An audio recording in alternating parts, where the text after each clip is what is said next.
pastikan portofolionya itu beda, tidak bisa dimiliki oleh kebanyakan orang. Setidaknya adik-adik memiliki sesuatu keunikan yang orang lain tidak punya, sehingga keunikan tersebut bisa digunakan untuk mendukung kemampuan belajar adik-adik di jenjang yang lebih tinggi. Selamat datang di Tips and Trik Ingatan Gajah. Nah, zaman sekarang bagi adik-adik yang masih duduk di bangku sekolah, penting banget nih menyusun portofolio. Karena apa? Karena untuk masuk ke sebuah universitas ataupun melanjutkan ke S2, mendapatkan beasiswa ataupun potongan biaya kuliah, diperlukan yang namanya portofolio. Nah, apa sih isi dari portofolio itu? Portofolio itu bisa diisi berbagai macam kegiatan yang sifatnya prestasi, ya adik-adik bisa ikut dalam sebuah eksibisi, pameran, conference, atau menunjukkan unjuk karya, ikut lomba, ya penelitian, presentasi penelitian, dan banyak hal yang lainnya. Nah, adik-adik kalau dalam menyusun portofolio tentunya ada tantangan tersendiri. Karena apa? Karena kita harus berusaha untuk mencapai target yang orang lain pada umumnya tidak punya.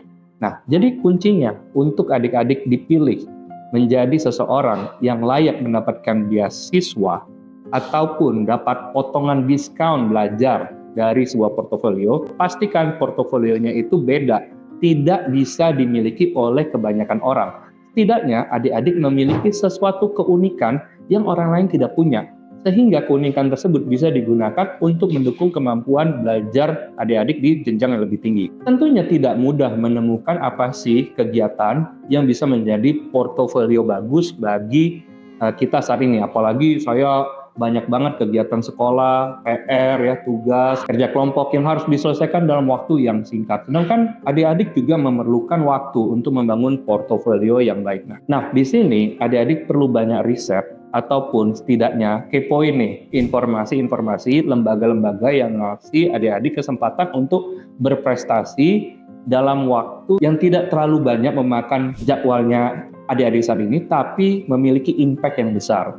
Usahakan lembaga tersebut ciri-cirinya sudah lulus kurasi dari Pusat Prestasi Nasional Kemdikbud RI. Nah, salah satu kegiatannya ada di Ingatan Gajah. Adik-adik kalau lihat publikasi Ingatan Gajah bersama Memori Sport, ada publikasi yaitu pembuatan rekor muri mengingat 10 bahasa asing dengan peserta terbanyak. Nah, ini kesempatan buat adik-adik. Kenapa bisa menjadi kesempatan? Karena bagi adik-adik selain mendapatkan kesempatan sebagai pemegang rekor murinya, salah satu ya dari sekian banyak pemegang rekor muri di dalam rekor tersebut, karena ini rekor peserta terbanyak, adik-adik juga punya kesempatan untuk mendapatkan penghargaan nomor 1, 2, dan 3 pengingat terbanyak, dan itu diakui sebagai juara pertama, kedua, dan ketiga.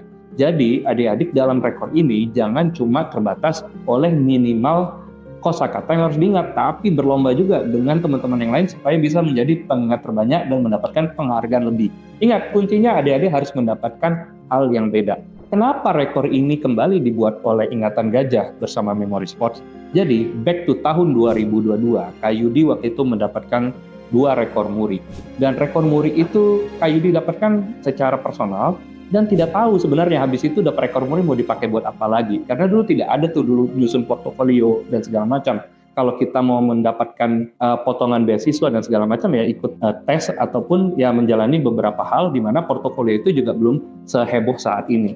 Dan menariknya tahun 2009 rekor muri ini 7 tahun setelahnya Kayudi waktu itu duduk di bangku kuliah dan sedang menghadapi interview untuk mendapatkan beasiswa dari sebuah perusahaan tambang waktu itu. Perusahaan tersebut datanglah ke kampus Kayudi. Lalu dia lihat prestasinya. Oh, kamu punya rekor muri ya? Rekor muri apa? Dulu Kayudi punya rekor muri daya ingat, mengingat angka terbanyak sama mengingat kartu acak dalam terbanyak. Lalu kemudian dia lihat, wah ini rekor murinya unik ya. Coba dia tes waktu itu. Di tesnya Kayudi mengingat 40 digit angka acak. Setelah dia melihat kemampuan Kayudi, wah dia terkejut. Kok bisa nih orang mengingat angka acak 40 mundur dari belakang ke depan maju ke belakang gitu ya. Dan ini dia bilang rekor udah dapat rekor muri, daya ingat kuat. Nah ini kayak cocok jadi kandidat penerima beasiswa. Dan benar saja diumumkan 2 minggu setelahnya Kayudi mendapatkan beasiswanya. Dan beasiswanya cukup besar yaitu puluhan juta ya di zaman itu tahun 2009. Dan itu yang Kak Yudi pakai untuk waktu itu Kak Yudi mengambil ibadah haji ya. Karena waktu itu masih bingung itu mau dipakai buat apa. Toh selain daripada beasiswa ini, Kak Yudi juga diterima kerja di perusahaan tersebut. Gara-gara apa? Rekor muri yang 7 tahun lalu, kita nggak tahu Kak Yudi itu apa gunanya, dan ternyata itu menjadi suatu portofolio yang sangat berarti. Adik-adik saat ini memiliki kesempatan untuk menjadi salah satu pemegang rekor muri, mengingat 10 bahasa asing dengan peserta terbanyak. Dan ini kesempatan emas, di mana lagi adik-adik menemukan sebuah lembaga yang menawarkan untuk memberikan prestasi kolektif bareng-bareng, dan juga punya kesempatan untuk prestasi individual tadi menjadi pengingat pertama, kedua, dan ketiga terbanyak. Dan bayangkan kalau adik-adik punya rekor itu, portofolio itu, suatu saat adik-adik dalam sebuah interview, adik-adik bisa tanda kutip menjual prestasi itu, menceritakan prosesnya dengan baik, adik-adik tentunya bisa mendapatkan kesempatan beasiswa yang mungkin lebih baik daripada yang Kak Yudi dapatkan. So buat adik-adik, ini belum terlambat, waktunya masih ada lagi beberapa minggu lagi, 10 bulan 10 bahasa asing dalam rangka 10 tahun Ingatan Gajah. Ayo ikutan, jangan sampai adik-adik membuang waktu ini tersia-sia karena nggak ada lagi kesempatan rekor seperti ini di tahun-tahun berikutnya. Nah adik-adik, mari bergabung bersama kita untuk ikut rekor muri. Silahkan daftar, dan masih bisa, waktunya cukup banget ya untuk mengingat minimal kosakata supaya diakui sebagai salah satu pemegang rekor. Dan bagi adik-adik yang sudah mempelajari tekniknya, ini hanya cukup butuh waktu ya paling lama 5 hari lah. Dan ini masih ada berapa minggu lagi. Dan untuk tahu tips dan triknya, adik-adik bisa lihat shop di Ingatan Gajah ataupun ke IG-nya Ingatan Gajah. Ada tips dan trik yang sebelumnya pernah di-share oleh kakak-kakak Ingatan Gajah. Oleh sebab itu, mari raih prestasi, jangan sia-siakan waktunya, dan adik-adik kejar dimanapun kesempatan untuk adik-adik bisa berprestasi dimanapun dan kapanpun, karena kita tidak tahu masa depan kesempatannya seperti apa. Ayo ambil kesempatan ini untuk adik-adik berprestasi dimanapun dan kapanpun, karena masa depan kita tidak tahu kesempatan apa yang akan datang. So persiapkan diri adik-adik dari saat ini, raih sebanyak mungkin prestasi, salah satunya rekor muri, mulai latihan, mulai daftar, mulai berlatih. Mudah-mudahan adik-adik bisa menambah portofolio prestasi di tahun ini. Sampai jumpa di Rekor Muri, dan jangan lupa subscribe channel Ingatan Gajah. Bye-bye.